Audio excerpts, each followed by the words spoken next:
Hello guys, magandang araw po sa inyo. Magpapalit po ako ngayon ng ilaw kasi ang strip lights na ito may pundi na. So, dim na ang ilaw niya tapos ang iba kumukurap na. Ang gagawin ko dito, papalitan ko ng one set, siyempre LED tube na. Bago pala tayo gumawa sa ganito, siyempre may power ito dati.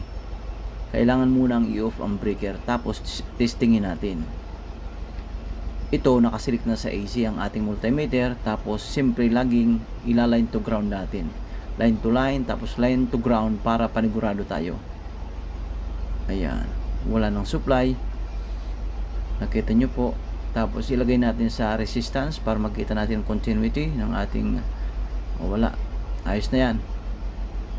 Kailangan ilagay natin yung sa resistance para makita natin ang continuity ng ating test prod para sigurado tayo. Yun. So, ang wire dito ay dalawa. May pumasok tapos lumabas. Tinanggal ko na yung okay. Ang ground dito ay kulay brown. Tapos yung linya naman ay black saka blue. Tiyaga-tiyaga muna tayo. Pag hindi busy, ito yung ginagawa natin, yung pagpalit ng ilaw. Kumbaga parang sideline lang. Ganito ginagawa natin, pagpalit ng ilaw. Kaya ano pa to? Yan. Gagamit tayo dito ng wag. Hindi na ganitong terminal block style. Ang ipapalit natin dito yung yung tube na, LED tube, para kapag napundi hindi na buo ang papalitan, kasi marami tayong spare dito. Papalitan natin ang tube lang.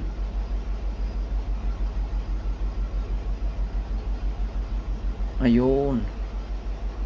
Kahit alam natin na wala na itong power kapag tayo gagawa, lagi pa rin natin lalagyan ng tape. Ito naman, ito ay nakahook para kapag may troubleshooting sa loob nito, ay gagawin, sinasabit lang ito. Tanggalin na natin para yung bago maibalik na, mailagay na rin natin dito. Ang ceiling na ito, metal yan. Ang nagkabit nga nito talagang panigurado kasi may kasi ito may hook, nakahook lang ito. Pwede itong nakahook ang design ng ilaw na ito. Pero talagang binutasan niya. Kaya yung butas nito, yun din ang gagayahin natin. Gagayahin din natin yon. Ayun.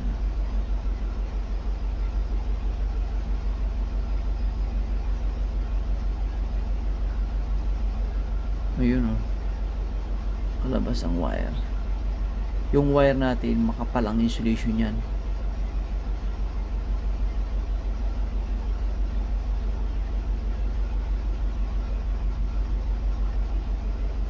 Ito na.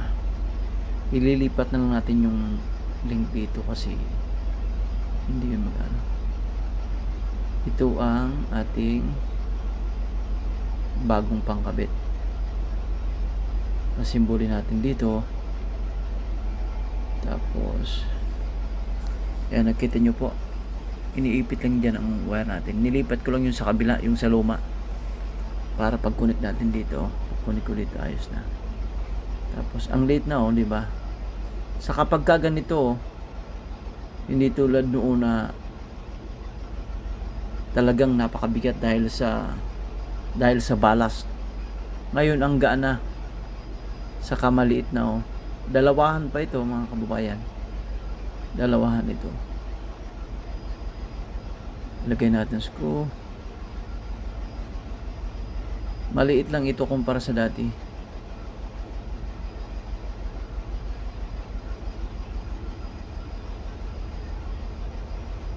Mhm. Ang koneksyon nito, ito ang tinatawag na parallel. Ang dalawa, itong wire na nakikita nyo, nakaparallel yan, tapos itatap yung isa, nakaparallel galing sa pinanggalingan, sa source, tapos sa distribution. Tapos, ito yung tinatawag natin home run, itong tumatakbo. Tapos, ano rin tayo dito, magtatap din tayo. Ang ano natin, itong wago natin, gagamitin natin. Kaunti lang naman ang ilaw dito sa room na ito. Kaunti lang ilaw, kayang kaya ng ampacity ng wago na ito. Tapos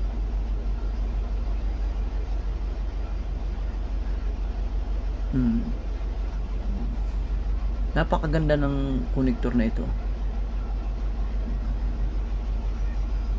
Ayun oh.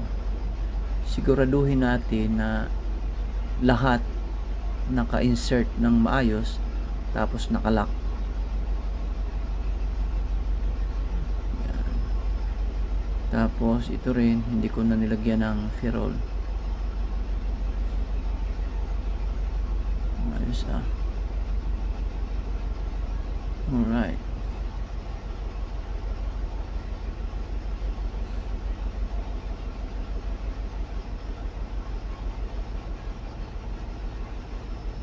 Napakaganda ng lock nito. Tapos hindi pa ako naka-encounter na nag-overheat ang ganitong connector. Ang isa nito, di ba tatlo ito? Makita ninyo tatlo yan. Lahat yan nakalink. Bawat isa niyan. So, ilagay na natin. Kailangan natin ayusin. Itong fixture natin, ano naman yan? Plastic. Tapos ibalik natin ang hook.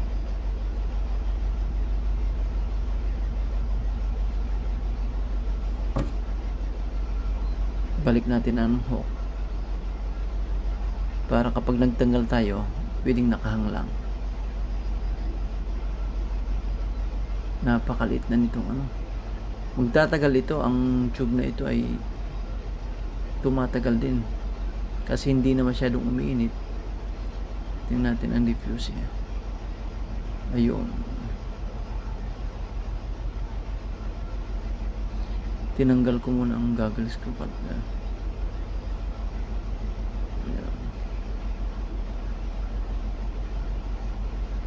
Sa sobrang late, minsan sumisikip na sa loob eh.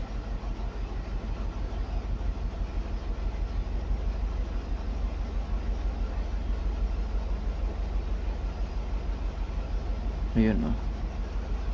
Nahirapan si Kailik. Kasi bumaba ang wire. Maliit kasi ang loob nito.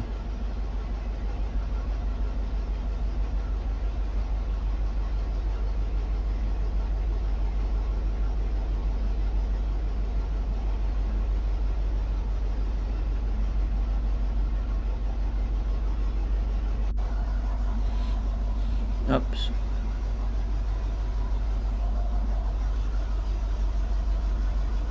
May nagkita pang ano. Ayusin natin yan. Yung kulay black pa sa gitna. Meron pa tayo. Oo, di ba? Pindot lang, ayos na. Alin na yan. Tapos ito na yon. Ilalagay na natin. Ang isang end nito, yun lang may supply. Hindi ito baliktaran na kasi ang fittings na ito naka-design na para sa LED. Kaya pag nagkamali tayo dito, iba ang end natin hindi na ikabit sa tama, hindi ito iilaw. Ayun. Oops.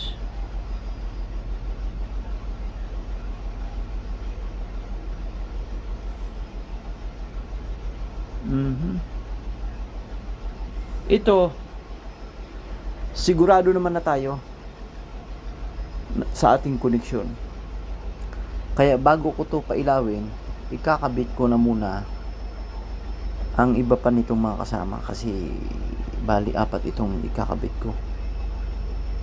Ito naman ay clip. Itong nilalagay ko, clip ito para sa ating diffuser ng ilaw na ito. Almost there na. Ayun, di ba magic?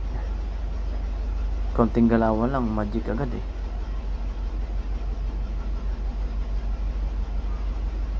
Ayun.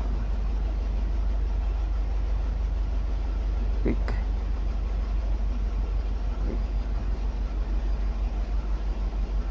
Ayun oh. Finish. Okay mga kababayan, hindi ko na ito pailawin, pero ganyan lang po yan. Parallel lang naman. So ilaw na yan mamaya. Tatapusin ko muna ang iba nito bago ko i-on ang breaker. Maraming salamat po sa inyong panonood.